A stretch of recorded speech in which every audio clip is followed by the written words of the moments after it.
Well, hang time in punting is very vital because, I mean, you could kick a ball, hell, you could kick it 100 yards, but if it gets there in 2 seconds, it's not very useful. The guys that receive it have just as much time to return it as if it were 10 seconds and it takes however long to get down. So the key to punting is you want a good balance between distance and hang time, because with more hang time, you have time for the coverage to get down there and make sure the returner doesn't get anywhere.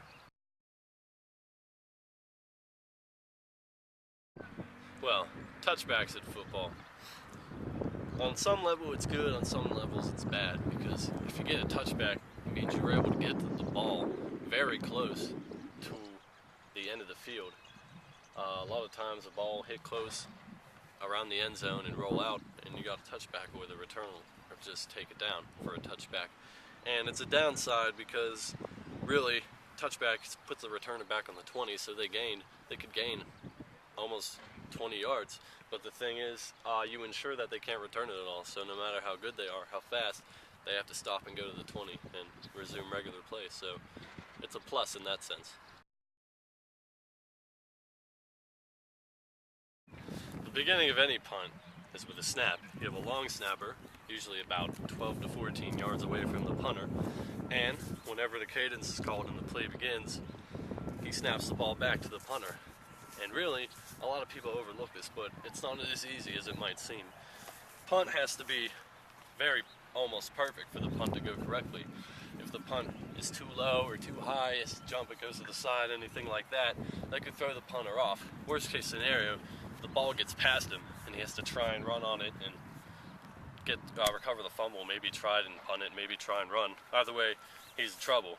And if the snap isn't very good, then the punter, that's time he has to take out of his form, and in the end, you're not going to have a great punt unless you have a great punter.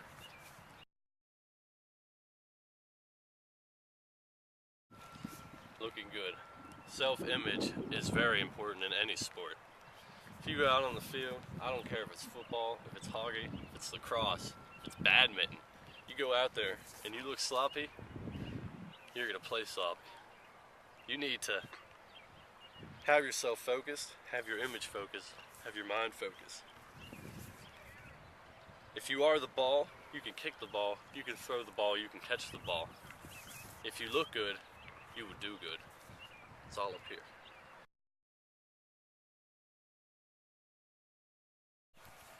Alright, so first thing, punter goes out on the field. He's getting in position, ready to catch the snap. Usually you have your left foot a little forward, depending on which foot you kick with. Your kicking foot, use a little back. Some people just keep it even. You need to have your legs bent a little bit, because depending on which way the snap goes, you need to be ready to go and grab it. So if it goes to the left, you got to be able to jump over. It goes to the right, up. So you got to be ready. You have to be loose. And hands out, ready to get it. Ball snapped to you. Catch it. You want to have your arms extended as soon as you catch it. Depending on how you catch it, you might need to twirl it. You always want the laces up. You don't want to kick the laces. So if I catch it like this, I need to be able to twirl it very quickly. Now, really, whenever you're holding it, you should only need one hand. Usually the same side as your kicking foot. The other hand is there for a little bit, kind of to steady it, but really you don't need it. It's just there to guide it. So you catch it, make sure the laces are good. Don't hold it completely straight. You want it kind of as an angle, because when the ball actually hits your foot, you want contact to be on the fat part right here, like that. So you catch it, and if you're doing a two-step kind of punt, 1, 2, 3, and kick.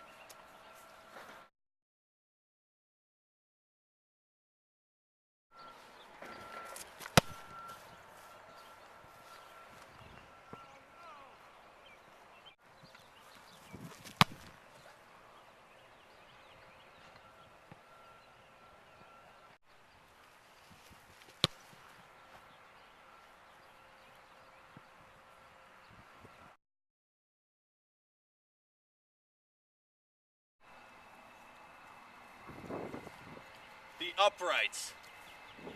When it comes to field goals, they are crucial. Above the bar, not below it. Inside the thighs, not outside them. You get in there, you're in the money.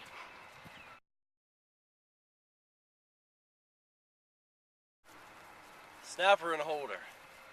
Two people highly overlooked when it comes to field goals. Usually everyone just thinks about the kicker. Without the snapper, the ball would not get back to the holder. And without the holder, the kicker would be kicking air. Now, if they screw up, the kicker's gonna screw up, and he's gonna look bad. If they do good, the kicker has the opportunity to do good, and everybody's happy.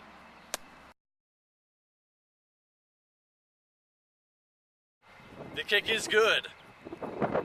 3 points for your team. Field goals can be very helpful when the offense can't make it all the way in the end zone. Still get a couple points out of it. Can be very clutch. Especially towards the end of the game when there's no time to get to the end zone and you got to get some points on the board.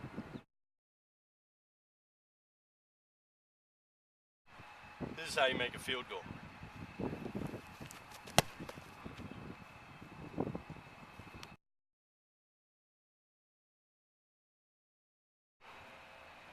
This is how you make a field goal. Woo! Yeah, John! Yeah! All right, yeah!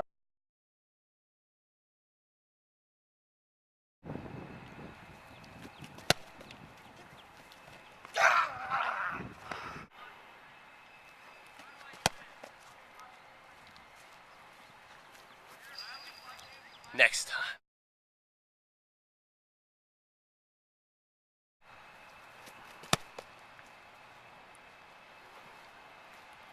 A great kicker once said, "It's all about vectors." It is.